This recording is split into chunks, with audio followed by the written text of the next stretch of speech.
বিসমিল্লাহ রহমান রহিম। প্রিয় শিক্ষার্থীবৃন্দ, শুভ সকাল। Welcome to English class. ইংরেজি ক্লাসে তোমাদের সবাইকে স্বাগতম।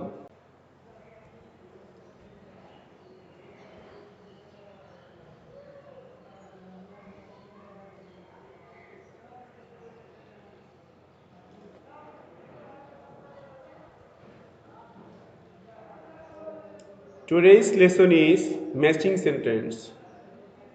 আজকে আমাদের আলোচ্য বিষয় হচ্ছে ম্যাচিং সেন্টেন্স। ইংরেজি প্রথম পত্র নবম ও দশম শ্রেণীর দেখবে 6 নম্বর প্রশ্ন উত্তরে থাকে এই আইটেমটি। আজ আমরা এই আইটেম নিয়ে ক্লাস করব। আশা করি তোমরা মনোযোগ সাথে ক্লাসটি দেখবে, তাহলে তোমরা উপকৃত হবে। কীভাবে ম্যাচিং সেন্টেন্সগুলো করতে হয় নিয়মটা ভালোভাবে তোমরা আয়ত্ত করবে। তোমাদের জন্য এখানে অ্যাডভান্স লার্নার মডেল কোশ্চেন বই থেকে মডেল কোশ্চেন নাম্বার 11, সেখানে কোশ্চেন নাম্বার 6 তোমাদেরকে এখানে দেওয়া হয়েছে। দেখো, একটা কোশ্চেন দেয়া থাকে, match the parts of sentences given in the following columns to make 5 complete sentences. অর্থাৎ তোমাদেরকে একটা চার্ট দেয়া থাকে ম্যাচিং করার জন্য, এবং দেখবে সেখানে 3টি কলাম থাকে, column A, column B, column C. 3টি কলাম দেয়া থাকে এবং সেই 3টি কলাম দিয়ে তোমাদেরকে পূরণ করতে হয়। যেমন দেখো, কলাম এতে কিছু বাক্যাংশ থাকে, কলাম বিতে কিছু বাক্যাংশ থাকে এবং কলাম সিতে কিছু বাক্যাংশ থাকে। খেয়াল করে দেখো, তোমাদের 3টি কলাম থেকে বাক্যের 3টি অংশ মিলিয়ে তোমাদের সেন্টেন্সগুলো লিখতে হয়। তো আমি তোমাদেরকে নিয়মগুলো দেখাচ্ছি। আমরা যখন উত্তরগুলো লিখব, তো উত্তর লেখার ক্ষেত্রে আমরা কলাম এ থেকে একটা অংশ নিব, বি থেকে একটা অংশ নিব এবং সি থেকে একটা অংশ নিব। তোমাদের বোঝার সুবিধার জন্য আমি তোমাদেরকে এখানে কলামগুলোকে এক একটা কালার করে দিয়েছি, যাতে করে তোমরা সহজে বুঝতে পারো। প্রিয় শিক্ষার্থীরা, লক্ষ্য করে দেখো, আমি তোমাদেরকে 3টি কালার কেন দিয়েছি, যাতে করে তোমরা সহজে বুঝতে পারো। তোমাদের লেখার জন্য তোমরা কিভাবে লিখবে, পরবর্তী পেজে তোমরা লক্ষ্য করে দেখবে যে আমি তোমাদেরকে যে সেন্টেন্সগুলো দিয়েছি সেই সেন্টেন্সের এক একটি পার্ট তোমাদেরকে আমি দিয়েছি কিন্তু, সুতরাং তোমরা সেটা খেয়াল করে দেখবে। এখানে আমি তোমাদের সুবিধার জন্য একটু বলে দেই, তারপরে আমরা উত্তরটা দেখব। তোমরা নিজেরাই চেষ্টা করবে উত্তরটি লেখার জন্য। দেখো, প্রথমে আমরা কি করব, সেন্টেন্স নাম্বার 1 লিখব। তাহলে সেন্টেন্স নাম্বার 1 এর আমার যুক্ত হবে হচ্ছে এ। এতে কি রয়েছে, লিটারেসি অ্যাজ আ স্কিল। এর সাথে আমরা যুক্ত করব কলাম বি থেকে 2 নাম্বার আমরা যুক্ত করব।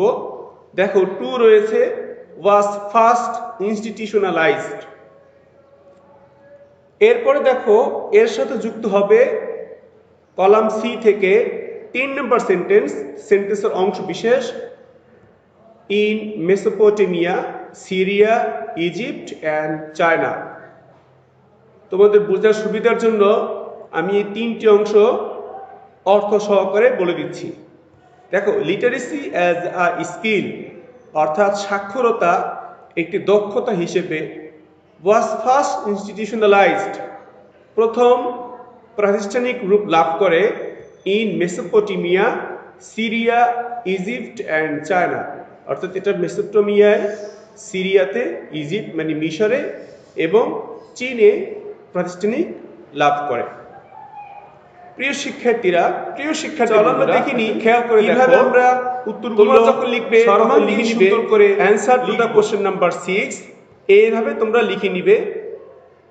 এরপরে যখন আমরা একটা সেন্টেন্স লিখব, খেয়াল করে দেখো, আমরা 1 নাম্বার সেন্টেন্স লিখছি, তাহলে তোমাদেরকে যা বললাম দেখো, প্রথমে সেন্টেন্সের প্রথম অংশ কলাম এ থেকে, তার মানে এ, প্লাস সেন্টেন্সের দ্বিতীয় অংশ কলাম বি থেকে +2, তারপরে সেন্টেন্সের তৃতীয় অংশ বা সর্বশেষ অংশ কলাম সি থেকে নিয়েছি, অর্থাৎ তৃতীয় অংশটি ছিল 3 নম্বরে।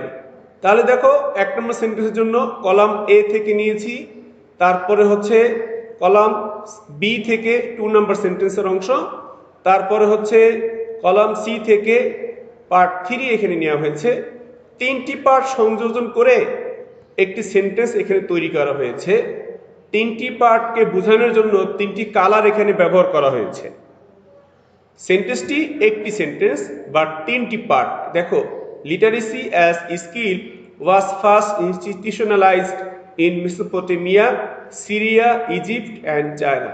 একইভাবে পরবর্তী সেন্টেন্সগুলো আমি তোমাদেরকে দিয়ে দিচ্ছি, তোমরা লক্ষ্য করে দেখো। Sentence number 2, education then was not for the general people but a privilege for the chosen few। অর্থ, শিক্ষা তৎকালীন সময়ে সর্বসাধারণের জন্য ছিল না, বরঞ্চ কিছু সুবিধাভোগী, কিছু পছন্দমতো কিছু সুবিধাভোগী ব্যক্তিরাই এই শিক্ষাটা লাভ করতে পারত। Sentence number 3, in Greece education became more widespread in about the 5th century BC। BC মানে বিফোর ক্রাইস্ট, অর্থাৎ যীশু খ্রিস্টের জন্মের প্রায় 5ম শতাব্দীর দিকে গ্রিসে শিক্ষাটা ব্যাপকভাবে বিস্তার লাভ করে। Sentence number 4, the Greeks preferred their children acquire knowledge about agriculture and warfare. অর্থাৎ গ্রিকরা তাদের সন্তানদেরকে শিক্ষাদানের ক্ষেত্রে তারা কৃষি এবং যুদ্ধ বিষয়ক শিক্ষা অর্জনের জন্য তারা বেশি প্রাধান্য দিতেন। এবং সর্বশেষ sentence number 5, when Rome was conquered by the Greeks, the Romans under Greek influence developed a strong tradition of literacy। অর্থাৎ যখন গ্রিকরা রোম দখল করে নেয়, তখন রোমানরা কিন্তু গ্রিকের অধীনে, গ্রিকদের দ্বারা প্রভাবিত হয়ে তারা কিন্তু শিক্ষা ক্ষেত্রে একটি ব্যাপক তাদের ঐতিহ্যে পরিণত হয়। আশা করি তোমরা উত্তর লেখার সিস্টেমগুলো বুঝতে পেরেছো। মনে রাখবে প্রিয় শিক্ষার্থীরা, তোমরা যখন উত্তরগুলো লিখবে তোমাদেরকে এইভাবে ম্যাচিংটাও দেখাতে হবে, আবার তোমাদেরকে সেন্টেন্সটাও লিখতে হবে। তোমরা যদি ম্যাচিংটা না দেখাও তাহলে শিক্ষকদের খাতা দেখতে একটু সমস্যা হয়। আসল বিষয় হচ্ছে এটা, তোমরা যদি সম্পূর্ণ সেন্টেন্স লিখে দাও তোমরা উত্তর পাবে, তবে সুবিধাজনক হচ্ছে ম্যাচিংটা দেখিয়ে দেওয়া, তারপর সেন্টেন্স লিখবা। অনেকে আবার উল্টো কাজ করে দাও, অর্থাৎ শুধু ম্যাচিং দেখিয়ে দাও, সেন্টেন্স তোমরা লেখো না। যদি তোমরা শুধু ম্যাচিং দেখিয়ে দাও, সেন্টেন্স না লিখো, তাহলে কিন্তু তোমরা পূর্ণ নম্বর পাবে না। সুতরাং তোমাদের প্রতি আহ্বান করছি, তোমরা ম্যাচিংটাও দেখাবে, সাথে সাথে উত্তরটাও কিন্তু তোমরা সেন্টেন্সটা এভাবে সম্পূর্ণ লিখে দিবে। চলো আমরা মডেল কোশ্চেন নাম্বার 12 দেখে নিই। মডেল কোশ্চেন নাম্বার 12 অ্যাডভান্স বই থেকে দেওয়া হচ্ছে, দেখো, এবং এখানে তোমাদেরকে প্রশ্নটাও দিয়ে দিচ্ছি। শিক্ষার্থী বন্ধুরা, চলো আমরা এর উত্তরটাও দেখে নিচ্ছি ঝটপট।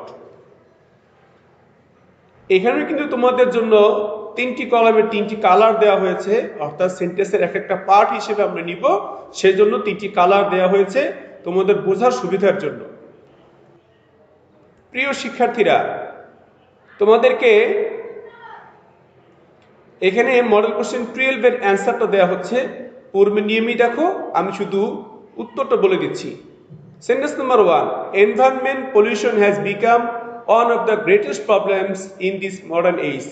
অর্থাৎ দেখো, আজকের এই আধুনিক সময়েও পরিবেশ দূষণ একটি অন্যতম সমস্যা হয়ে দাঁড়িয়েছে।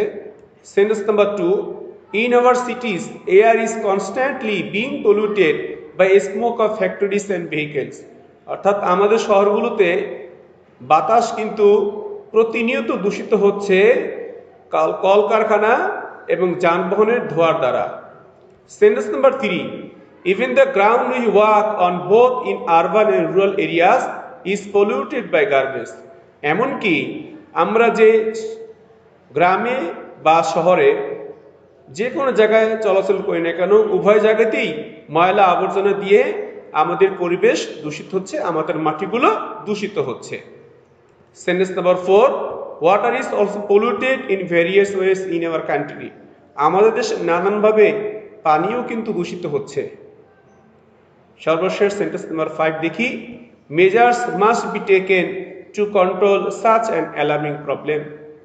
এই ধরনের সমস্যা যেগুলো আমাদের জন্য অশনি সংকেত, সেটাকে নিয়ন্ত্রণ করার জন্য জরুরি পদক্ষেপ গ্রহণ করা অবশ্যই উচিত। শিক্ষার্থী বন্ধুরা, তোমরা এতক্ষণ দেখতে পেলে আমরা কিভাবে সেন্টেন্সগুলোকে ম্যাচিংকে দেখাবো এবং সেন্টেন্সটা লিখবো। আশা করি তোমরা এই ভিডিওটি দেখে উপকৃত হবে, ক্লাসটি তোমাদের ভালো লাগবে, তোমরা বাড়িতে বসে ভালোভাবে প্র্যাকটিস করবে। ধৈর্য সহকারে এতক্ষণ পর্যন্ত ভিডিওটি দেখার জন্য অনেক ধন্যবাদ।